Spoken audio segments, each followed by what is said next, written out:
बस हम यही जाना है आज तक, हमने और कुछ जानने की कोशिश नहीं करी है। हम बस यही जानती हैं कि भगवान हमारी ओर देख रहे हैं, बस हम सोचते हैं कि हमसे बढ़कर कोई नहीं है।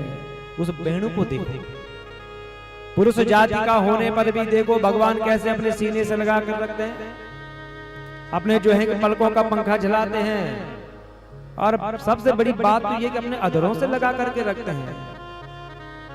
उसकी धुन सुन करके मोर मत वाले हो जाते हैं, नाचने लग जाते हैं। हरनिया कृष्णसार मृगों के साथ जाती है, नंदन के पास चली जाती है, सारे पशु पंछी शांत हो जाते हैं, और एक हम हैं वृंदावन की गोपी होने पर भी आज तक अपने आप को उन पर निछावर नहीं कर पाई। समाधि भाषा समझो, गोपी क्या है? हमारी इंद्रियां,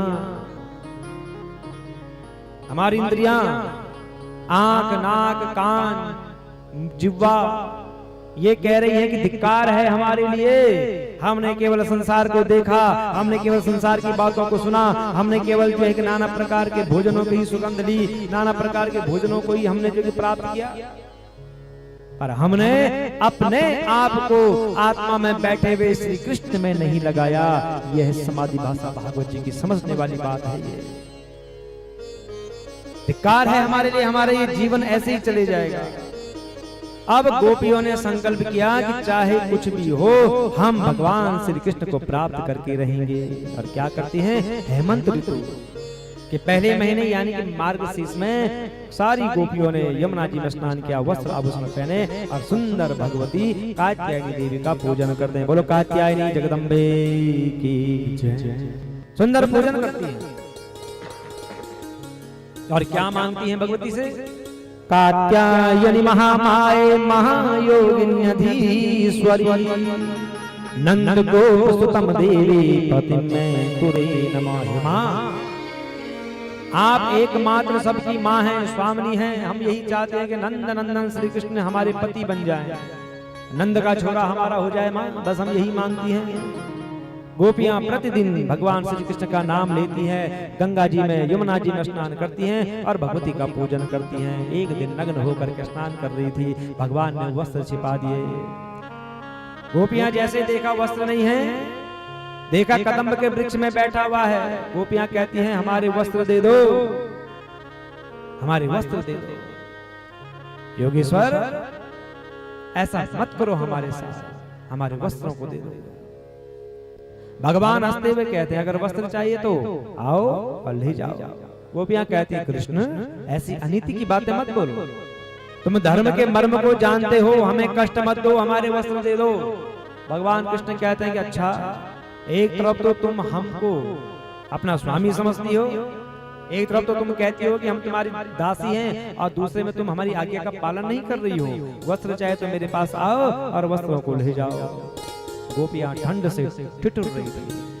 भगवान की ऐसी बातें सुन करके अपने हाथों से अंगों को जो ढकती हैं और भगवान के पास चली आती हैं और भगवान कृष्ण से कहती हैं हमारे वस्त्र दे दो। भगवान कहते हैं गोपियों सुनो, तुमने जो व्रत किया है ना अच्छी तरह से निभा दिया है। व्रत तो तुमने बहुत अच्छी तरह से निभा दिया है, किंतु तुमने नग्न होकर के यमुना जी में जो स्नान किया है ना वो ठीक नहीं है। तुमने अपमान किया है यमुना जी का। जल के अधिष्ठात्री देवता वरुण जी हैं, उनका अपमान हो गया है, अपराध हो गया है। तुमसे कभी भी नग्न होकर के स्नान नहीं करना चाहिए।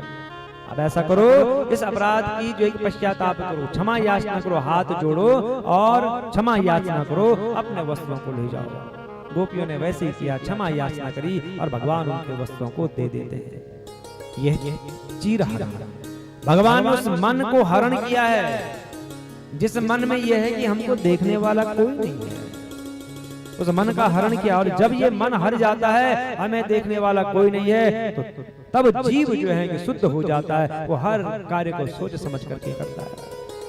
भगवान ने कहा गोपियों मैं तुम्हारे संकल्प को जानता हूं कि तुम मेरी पूजा करना चाहती हो, मैं सब कुछ जानता हूं। ठीक है, ये तुम्हारा संकल्प सत्य होगा। अब तुम अपने अपने घर को चले जाओ, तुम्हारा ये व्रत सिद्ध हो गया है और ये सारा फल भगवती कात्यायनी देवी का ही है। और आने वाली शरद ऋतु की रात्रि को पूर्णिमा के दिन तुम मेरे साथ सुंदर विहार करोगी। सारी गोपियां भगवान की आज्ञा प्राप्त करके अपने अपने घरों को चली जाती हैं। बोलो कात्यायनी जगदम्बा की जय।